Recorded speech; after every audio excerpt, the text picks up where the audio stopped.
Hello YouTube and welcome to Go Grow Gaming's coverage of the game Arche Age. On this channel I'll be covering housing, farming, crafting, auction house use, and trading. For this video I want to do a little catch up on focus. I also want to talk about seed bundles versus individual planting, and also want to talk about watering, basically to water or not to water. So as far as where I am skills wise right now, I still have a long ways to go on alchemy. I have not been focusing on alchemy. It is very mat intensive, and a lot of the mats that I use in alchemy I also use to run trade packs, and I prefer to make the money. So we are behind in alchemy, but we have finally reached a tier in gathering. You have to have 15,000 in order to do this, in order to start doing seed bundles. So I finally reached that. There are more gathering opportunities in the game than there are farming opportunities. That's why there's such a huge difference, even though I do both. But I'm not the only one that has found this. I have guild mates who have also done gathering and farming, and they also reached gathering higher at a faster pace. But I have reached a point where I can do seed bundles, so I'm going to show that on this video. I've also reached the first tier in commerce. So far that hasn't seemed to make much of a difference, but we'll see, because that has been a recent development. And I'm still moving along in logging. As you can see, I'm at 7,000, and I picked up the logging quest chain from the Blue Salt merchants. I'm on part 2 of that. Part 1 I had to plant Yule trees. I had to plant 5 and then harvest a lucky Yule leaf, which is not a normal drop. In fact, it only seems to drop when you are doing the quest chain. And now I'm on part 2, which is to harvest some rubber trees. I had to plant 5 rubber trees, which I've already done. I did that yesterday. And now I have to collect some rubber tree cortexes from these. So, and I already collected one. Again, I think that's just a matter of being on the quest. I do not think you collect those normally when planting rubber trees. So, and of course I had some Yule trees left over, so, because I wasn't sure how long it was going to take to collect the lucky Yule leaf, because I hadn't done that quest chain in alpha. So I'm going to turn that in while I'm doing the video. The other thing that I've been doing a lot of is the larders, to the point where I actually have one of my other guild mates that also likes running trade packs doing larders too. But he does the cheese, I do the salve. But again, this video is more focused on this. Well, the second part of this video is going to be on the seed bundles. And as you can see, here are the ones that I'm going to make. I'm going to make some mushroom spores. I can't make cultivated ginseng because I just don't have the proficiency. I do have the mats, but I don't have the proficiency. So I'm going to make some mushroom spore bundles. I'm just going to do max. No, I'm not. I'm going to do 2 because I do want to show you just a comparison of the 2. I've already done this comparison, but I'm going to do it again in this video. And while I'm doing it, I will tell you what the results of the comparison were. So in order to make seed bundles, you need the farmer's workstation. And the farmer's workstation requires the small scarecrow garden, and the person's small scarecrow garden is the only person that can use it. Your alts can't use it or anything like that, so do bear that in mind. I am going to plant one of the mushroom seed bundles. You see 4, I only made 2, but I had a guild mate that actually had made me some before I met the proficiency. So that is the size of a seed bundle. It takes 10 seeds to make a bundle, so that is the seed bundle. A lot of them take 3 hours to mature, which I'm going to cut down a little bit by watering it. So as you can see, it goes from 3 hours 59 minutes to 3 hours and 11 minutes. And then just for comparison purposes, which is why I did not make 3, I just want to plant, which is going to be a little difficult. Actually, no, it's not. I'm going to pick this up. It's a trade pack, and yes, you can, if you have land, you can pick up and put down your trade bundles, which is, for those who actually play the game, you'll see people with trade bundles on their properties. That is why it's perfectly safe. If you do that out in the open, people can come and take them, and they don't even get theft points for it, crime points for it. But if you do it on your own property, you can do it all day. And if you have your property open to your guild mates, they can put stuff down and pick things up and all that. In fact, a guild mate and I did a trade run earlier doing just that. We picked up each other's trade packs and put them on one of our properties so that it would be easier to do, and then we moved it on out. So that is the size of 10 individual seeds, which is almost, and I still have it's about the size. It's maybe 2 off, maybe. So it's about 8 about. And then of course, if you water them, right now they're at 1 hour and 59 minutes. If you water them, that brings it down to 1 hour and 47 minutes. So we're at 1 hour and 47 minutes for those, and 3 hour and 10 minutes. So you'll probably only get 1 go round. When I did this as a comparison and did 10, so 10 to 10, I got 32. I harvested 32 mushrooms from planting 10 individual mushrooms, and I received 21 mushrooms from doing a seed bundle. The biggest benefit that I've seen of the seed bundle is if you have the space. So for example, I have both a farmhouse and a scarecrow farm.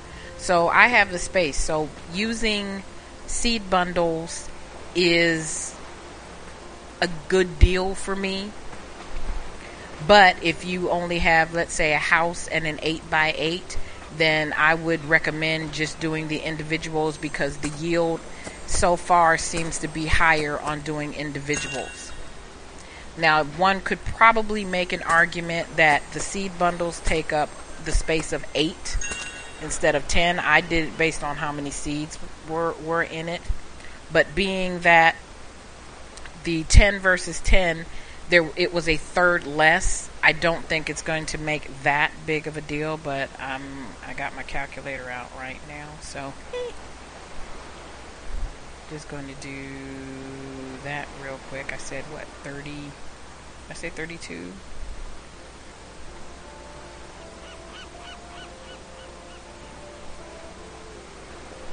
So if I took off the remaining 10, it probably actually does come off equal. So if you do it based on size, it's about equal. But if you do it size per yield, so because this takes about 8 instead of 10, so if you do it based on that, it's about equal. But if you do it based on the number of seeds, the yield for individual is higher, and that I think is a better comparison. So if you have a limited amount of space, I would do individuals.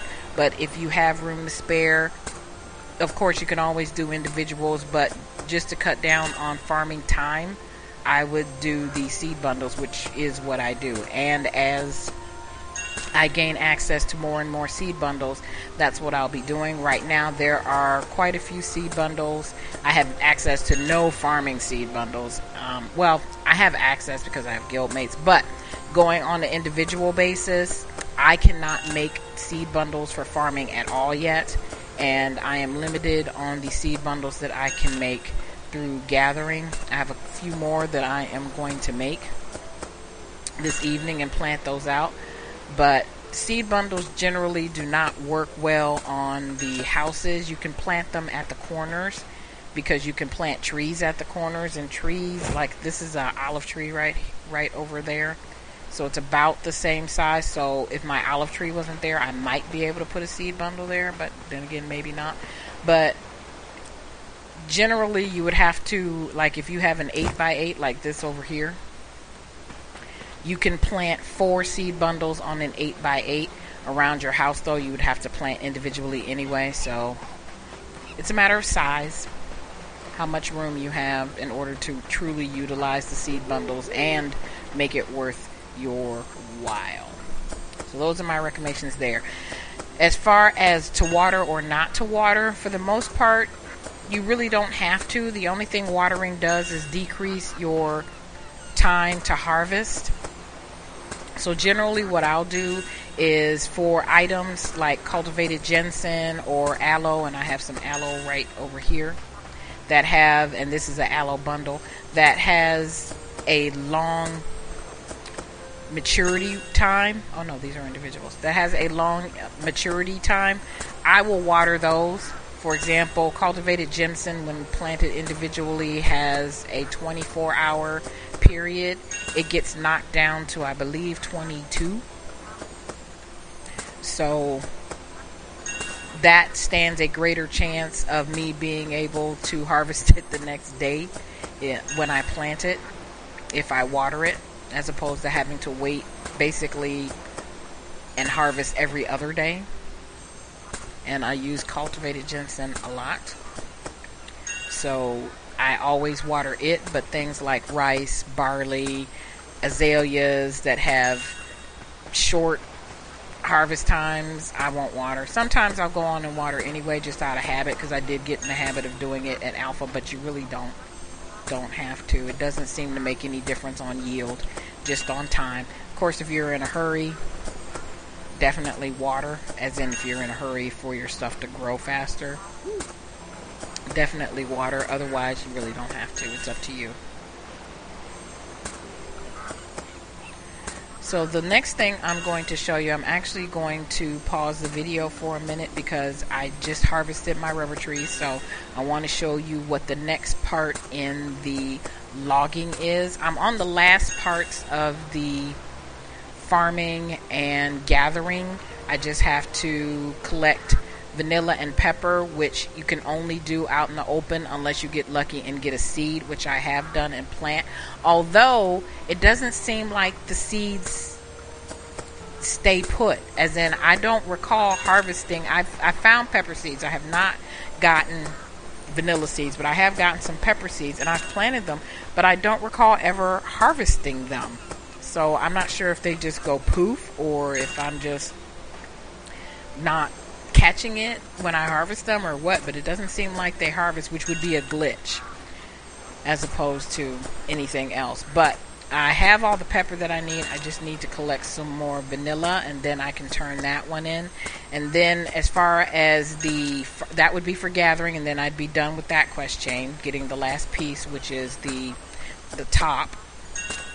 And then and the title. And then for the farming one, I have to actually grow chili peppers and beans in order to get a rare drop of the fragrant beans and the fiery chili peppers. What I've noticed is that you can get the fiery chili peppers pretty easily, but the fragrant beans take a while. No idea why. That's just the way that it seems right now. So what I'm going to do once I get through harvesting this last piece of garlic is I'm going to actually port over. I'm on the western continent, so I am going to port over to Windshade, which is where the blue salt merchants are doing the quest chain for the blue salt merchants. If you are on the eastern continent, it will be in Anvilton. So I'm going to pause the video, port over there, and then show you what happens on my turn in.